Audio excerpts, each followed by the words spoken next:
दर्शकगण, श्रोतागण, भाइयों और बहनों, मातृशक्ति को नमन के खास, विशेष, मनमोहक, हमारे जीवन की दिशा बदलने वाला, एक अच्छा इंसान बनाने वाला, सांप्रदायिक सौहार्द पैदा करने वाला और हमारे बीच के अंदर भातृत्व भाव बढ़ाने वाला, प्रतिदिन नए नए विषयों के साथ के अंदर इनको बताया जाता है। तो उसी क्रम के अंदर आज एक हमारा समाज से जुड़ा हुआ विषय है और आज का विषय है टूटते परिवार। भाइयों और बहनों, दर्शकगण, श्रोतागण, आपको बताना चाहते हैं कि हमारी भारतीय संस्कृति के अंदर जो जॉइंट फैमिली सिस्टम है, संयुक्त परिवार जो प्रथा है, ये हमारी विशेषता है। ये यूनिटी एमोंग डाइवर्सिटी कही जा सकती है। क्यों कि संयुक्त परिवार के अंदर 3-3, 4-4 पीढ़ी एक साथ एक छत के नीचे बड़े आनंद के साथ के अंदर जीवन यापन करते हैं। सबका खाना एक ही जगह बनता है और सभी अपना कार्य करने के बाद में एक ही स्थान पर रहते हैं। इससे बहुत बड़ा लाभ है।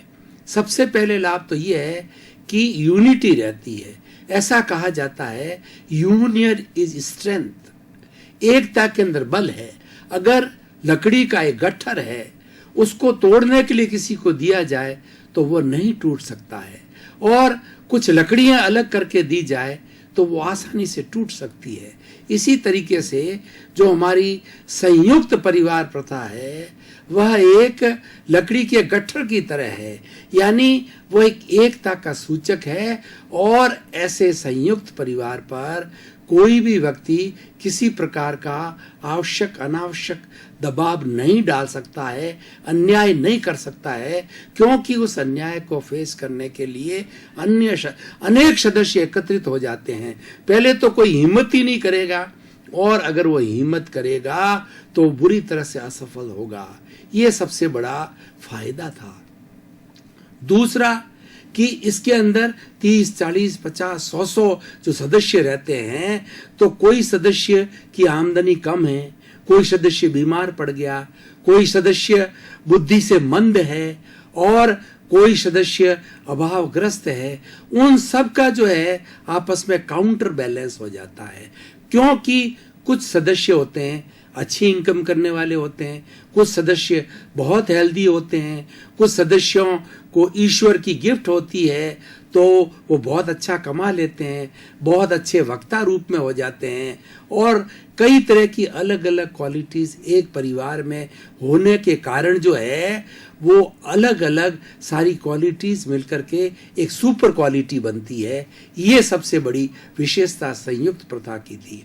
अगर मैं संयुक्त परिवार प्रथा के गुण गिनाना चालू करूं तो वो गुण बहुत से हैं, लेकिन आज मेरा जो विषय है वह है टूटते परिवार। आजकल क्या हो रहा है कि न्यूक्लियर फैमिली का युग चालू हो गया है कि किसी व्यक्ति ने शादी की, थोड़े समय के बाद के अंदर वो हस्बैंड वाइफ जो है वो अकेले रहना पसंद करते हैं, इसलिए न्यूक्लियर फैमिली हो जाती है। इस तरीके से शादी होने के थोड़े थोड़े समय के बाद के अंदर वो फैमिलीज की संख्या बढ़ जाती है और धीरे धीरे संयुक्त परिवार प्रथा आज ढहती जा रही है। ये वेस्टर्न कल्चर का कॉन्सेप्ट है।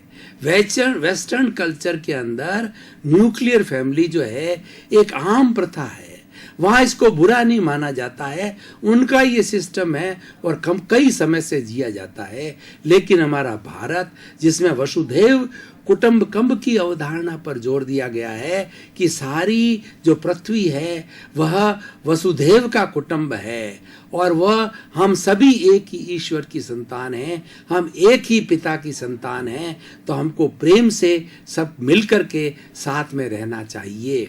अब देखिए ये न्यूक्लियर फैमिली सिस्टम क्यों आया, इनके हम कारणों को ढूंढें, उसके बाद निवारण को ढूंढेंगे और फिर किस तरीके से आज बदलते हुए सिनेरियो के अंदर न्यूक्लियर फैमिली की जगह हम संयुक्त परिवार प्रथा फिर से ला सके, उसके लिए हम क्या प्रयास कर सकते हैं। देखिए, सबसे पहले कारणों को ढूंढना पड़ेगा। जब तक हम कारण नहीं ढूंढेंगे तब तक निवारण नहीं होगा। जब कोई व्यक्ति बीमार पड़ता है तो डॉक्टर के पास जाता है, तो डॉक्टर सबसे पहले तो उसकी हिस्ट्री पूछता है कि ये क्यों हुआ, कैसे हुआ, क्लाइमेट की बात है, जेनेटिक्स की बात है, हेरिडिटी की बात है, उसके बॉडी फंक्शनिंग की बात है, उसके हैबिट्स की बात है, और उसके होने के बाद में टेस्टिंग करवाते हैं। तो टेस्टिंग इन सब चीज़ों को मिलकर के एक होलिस्टिक जो है ना पूरा चार्ट डॉक्टर के सामने आता है, तब वो फिर डायग्नोसिस करता है, फिर प्रेस्क्रिप्शन लिखता है, और उसके बाद के अंदर उसका ट्रीटमेंट चालू हो जाता है। ठीक उसी तरीके से कारणों को ढूंढना आवश्यक है। इसका सबसे बड़ा कारण न्यूक्लियर फैमिली बनने का है कि असहनशीलता। पहले का युग था तो लोग बहुत सहनशील होते थे, अपने से बड़े बुजुर्गों को, वरिष्ठ नागरिकों का बहुत सम्मान करते थे। अगर किसी भी वरिष्ठ नागरिक यानी पिता, दादा, परदादा, बड़ा भाई, माता और जो ताई, किसी ने कुछ अगर कह दिया है तो वो तुरंत रिएक्ट नहीं करते थे और वो चुप रहते थे।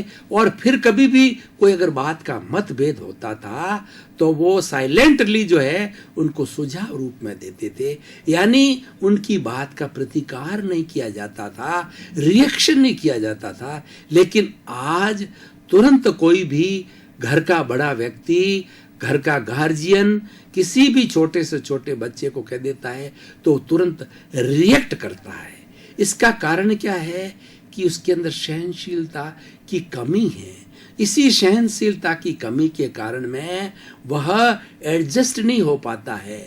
आने वाली उसकी शादी के बाद उसकी पत्नी भी कई बार एडजस्ट नहीं होती है और पत्नी भी पति के साथ में एडजस्ट नहीं होती है, और इस तरीके से कई बार मजबूर होकर के पति को अपने पत्नी को खुश रखने के लिए अलग मकान लेना, अलग रहना स्टार्ट किया जाता है। कुछ शर्तें, कुछ इस तरह का अनुबंध आपस के अंदर एक दूसरे की खुशी के लिए बन जाता है। तो ये न्यूक्लियर फैमिली बनने का एक सबसे बड़ा कारण है। दूसरा कारण है कि आजकल त्याग की भावना नहीं। पुराने जमाने के अंदर संयुक्त प्रथा के अंदर त्याग की बड़ी भावना होती थी। जितना घर के अंदर एल्डरली पर्सन होता था, वरिष्ठ नागरिक होता था, उम्र में बड़ा होता था, वह हर चीज का त्याग करता था, वह छोटे के लिए छोड़ता था, सेक्रीफाइस करता था कि मेरे पुराना कपड़ा है चलेगा, खाना ठंडा है चलेगा, खाने के अंदर कम मिल गया चलेगा। यानी हर वक्त यही उसकी एक हैबिट बन जाती है कि जो कुछ मिलता है उसके अंदर ही चला लेता था। किसके लिए? अपने से छोटों के लिए।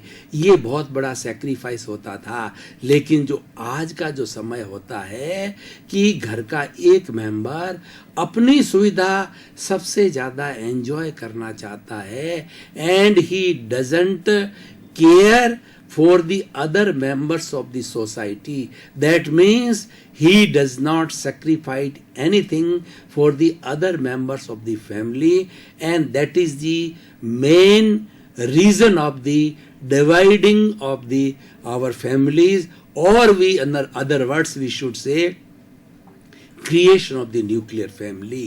तो त्याग की कमी आई है। और तीसरी बात है कि व्यक्ति ने अपनी जी आवश्यकताएं बहुत बढ़ा दी है। पुराने जमाने में simple living and high thinking का फॉर्मूला हुआ करता था। व्यक्ति ऊपरी टीम टाम को, ऊपरी बातों को जो है ज्यादा महत्व नहीं देता था, वो मानवीय गुणों को महत्व देता था। और भीतर का जो ज्ञान है, जो मानवीय गुण है, सहनशीलता, करुणा, विनय, सम्मान, प्रणाम, इन बातों को अधिक महत्व दिया जाता था। लेकिन आजकल आवश्यकताएं इतनी बढ़ने के कारण के अंदर वह व्यक्ति के पास में जो उसकी अर्निंग है वो उसकी स्वयं की आवश्यकताएं पूर्ति नहीं होती है, तो दूसरे परिवार के सदस्य की, यानी अपने बड़े भाई की समझिए या अपने कजिन की समझिए, जो कोई भी जो जॉइंट फैमिली में मेंबर है उसकी वो क्या मदद करेगा, क्योंकि उसकी खुद की आवश्यकताएं पूर्ति नहीं होती है। आजकल उपभोक्तावादी संस्कृति बहुत ज्यादा बढ़ गई है। ये भी एक वेस्टर्न कल्चर है। कुल मिलाकर के न्यूक्लियर फैमिली बनने का कारण ये है कि वेस्टर्न कल्चर्स के जो जो कंपोनेंट्स हैं, जो जो एस्पेक्ट्स है, वो सारे जो है आज हमारे जॉइंट फैमिली में आ गए हैं। इसलिए जॉइंट फैमिलीज टूट टूट करके न्यूक्लियर बनती जाती है। असहनशीलता, त्याग की कमी, और तीसरा आवश्यकताओं को अधिक बढ़ाना, और चौथा ईगो। सबसे बड़ा एक आजकल जो है परिवार टूटने का कारण ये हो गया है, हर व्यक्ति ईगोस्टिक हो गया है। वह ये जानने लग गया है कि मैं अपने पिता से ज्यादा जानता हूँ, मैं अपने बड़े भाई से ज्यादा जानता हूँ, मैंने डिग्री प्राप्त कर ली है, मैंने मेरिट के अंदर नाम लाया हूँ, मैं इतनी बड़ी नौकरी लग गया हूँ। हर तरीके से, चाहे लेडी हो चाहे जेंट हो, जो ही वह मेरिट में आ जाता है, अच्छे प्रोफेशन में लग जाता है, तो ईगोस्टिक हो जाता है। वह ईगोस्टिक होने के कारण दूसरे को एडजस्ट नहीं कर पाता है और वह एकांकी रहना पसंद करता है। इसलिए धीरे धीरे ये न्यूक्लियर फैमिलीज होने लग गई है। तो इसके अलावा थोड़ा सा आगे और बढ़े तो आजकल जो है वो व्यक्ति की तृष्णा बहुत बढ़ गई है, मतलब लोभ की आवश्यकता, संग्रह वृत्ति जो है अधिक हो गई थी। पुराने जमाने के अंदर जॉइंट फैमिली के अंदर कोई भी व्यक्ति अपना अलग से संग्रह नहीं करता था, अलग से बैंक बैलेंस नहीं बनाता था, अलग से प्रॉपर्टी नहीं बनाता था। जैसे कि 3-4 भाई की फैमिली, 5 भाई की फैमिली एक साथ रहती है तो जॉइंटली जो जितनी भी प्रॉपर्टी होती थी, चाहे मकान हो, चाहे खेत हो, चाहे ज्वेलरी हो, वह जॉइंट गिनी जाती थी।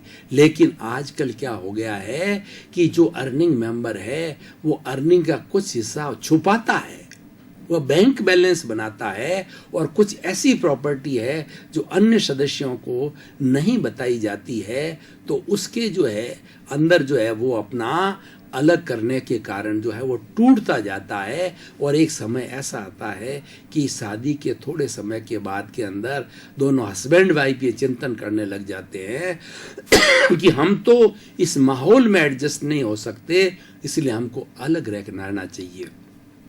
इस तरीके से टूटते परिवार के बहुत से अन्य कारण हो सकते हैं, लेकिन समय की अल्पता को मैं कहना चाहूँगा कि परिवार टूटने के एक मुख्य कारण है।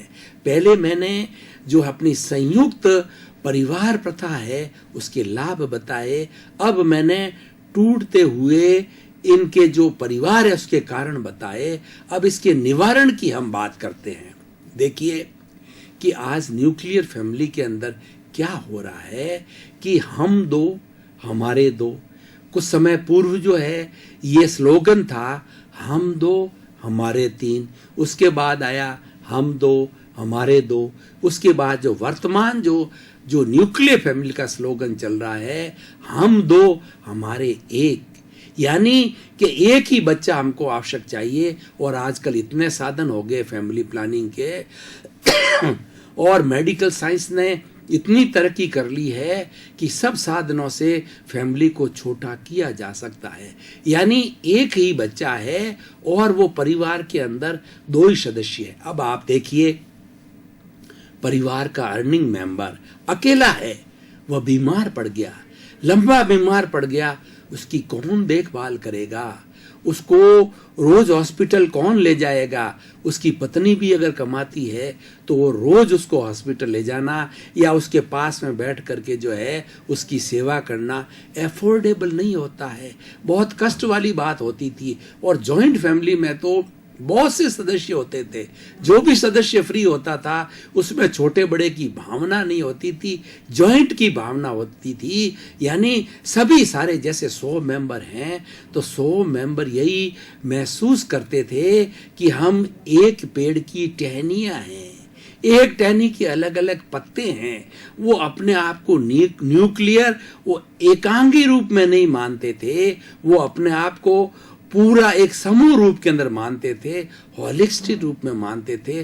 कोई भी किसी की मदद कर सकता था जिसके पास भी थोड़ा टाइम था। और पहले ऐसे मानवीय गुण भरे जाते थे कि किसी की आपत्ति के अंदर सेवा करना, कोई बीमार हो गया है या वो हॉस्पिटल या वो कमाने के लिए नहीं जा सकता है, तो दूसरा व्यक्ति उसके साथ रह करके, कहीं मान लीजिए कि उसको उसका जो है ट्रीटमेंट कराने के लिए बड़ी सिटी में जाना होता है, उसका छोटा भाई, भतीजा, अंकल कोई भी है उसके साथ चला जाता है, उसकी देख रेख करता। अब न्यूक्लियर फैमिली में वह अकेला है, पत्नी कमाने वाली है, एक बच्चा है, वो पढ़ने जाता है, तो किस तरीके से कौन किसकी केयर करेगा, उससे आदमी इतना फ्रस्ट्रेटेड हो जाता है।